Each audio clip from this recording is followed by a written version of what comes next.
এই যে বেসুরোরা দিল্লিতে একজোট হয়েছে, সেই বেসুরোরা দফায় দফায় বৈঠক করছেন। দিল্লিতে এই মুহূর্তে বেসুরোদের আবারও এক প্রস্তাব বৈঠক, তার আপডেট নেব।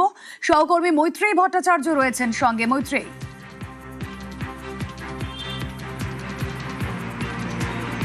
রুমেলা, দেখো এই মুহূর্তে আমরা দাঁড়িয়ে রয়েছি তিলক মার্গের AB11 বাড়িতে, এবং এই বাড়ি শতাব্দী রায়ের বাড়ি, যিনি বীরভূমের লোকসভার সাংসদ। তার বাড়িতে এই মুহূর্তে একে একে এই সমস্ত বিক্ষুব্ধ সাংসদরা তারা এসে পৌঁছাচ্ছেন। ইতিমধ্যেই বাপি হালদার এসে পৌঁছেছেন, এবং যেটা খবর যে একে একে অন্যান্য যে বিক্ষুব্ধ সাংসদরা রয়েছেন তারাও আসতে পারেন এই বাড়িতেই, শতাব্দী রায়ের এই বাসভবনে। সেখানে তারা নিজেদের মতো একবার বসবেন, কথা বলবেন, আলোচনা করবেন। যে সিদ্ধান্ত নেওয়া হয়েছে তার পরিপ্রেক্ষিতে আরও এক দফা বৈঠকে এই মুহূর্তে বসতে চলেছেন তৃণমূলের বিক্ষুব্ধ সাংসদরা, এবং তারা এই বাড়িতেই, এই AB11 বাড়িতেই তারা বৈঠকে বসবেন। আর কিছুক্ষণ সময়ের মধ্যেই হয়তো সেই বৈঠক শুরু হবে।